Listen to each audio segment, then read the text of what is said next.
अरे सुन भाई, मंत्री बात सुन ली समझ ली, पर तू मेरी बात को गौर कर। अरे गरीब की कोई इज्जत को ना बालका का भविष्य है। माँ बाप दुखी सुखी होगा अगर पढ़ा भी दे है ना तो नौकरी को ना इस दिमाग में तो जब कुछ होगा ना, जब इस पेट में कुछ होगा। सुनो भैया, सर पे छत ही नहीं है, घर हमारा बनना रहो, जे बनाएगा नए भारत। दारू पिएंगे, बैठेंगे, ताश खेलेंगे, अपनी अपनी समस्याएं लेके आ गए। अरे समाधान भी तो कोई निकालेगा ना। ऐसे होना भाई, यूं ये मैं चाहता हूँ कि हम सब मिलके ना एक अच्छे देश का, एक अच्छे भारत का, एक नए भारत का निर्माण करें। क्या ठीक है, सुना नहीं, क्या बोला तूने? ये करते हैं भाई, आप ही लेता हो, हमारे मस्ती को नहीं। चलो यार, चलो यहाँ से, अपने ये बेकार का आदमी है, ऐसा कुछ भी नहीं है होना।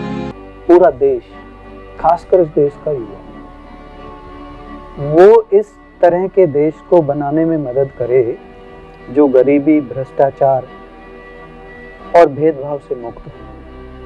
ऐसा नहीं है कि सब लोग खराब हैं, बहुत लोग अच्छे हैं। शायद मुझे अभी तक कोई मिल नहीं पाया, लेकिन मैं ढूंढ के रहूंगा। मैं हार तो नहीं मानूंगा,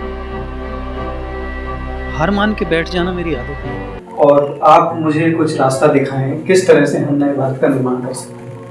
कि ना मैं अपने लिए आया हूँ, ना मैं अपनों के लिए आया हूँ, मैं इस देश के लिए आया हूँ और देश के लिए सेवा करना मेरा कर्तव्य है। और कुछ करना है तो भविष्य की सोचो।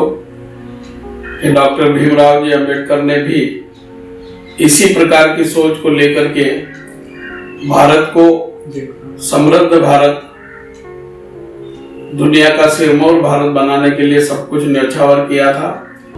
यह तो संसार का नियम ही है। यहाँ दुख है, दुख का कारण है, परंतु दुख का निवारण भी है, और वो दुख के निरोध का मार्ग भी तुम्हारे अंदर ही है। समुद्र की कुछ बूंदें गंदी होने से समुद्र गंदा थोड़ा ही हो जाता। विरोध को प्रेम से जीतो। असल में काम करने का मजा तभी आता है जब मुसीबतें, इस देश की मिट्टी ही अनूठी है, तभी तो सारी बाधाओं के बावजूद यहाँ महान आत्माएं पैदा हुई। तुम्हें ये याद रखना चाहिए कि तुम इस देश की मिट्टी में पैदा हुए और तुम सिर्फ और सिर्फ भारतीय हो।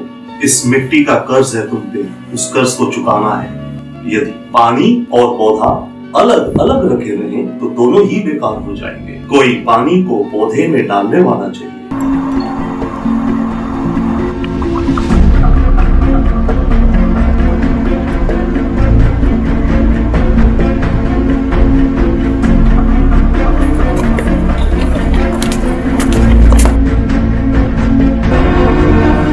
चलो बनाए एक नया भारत।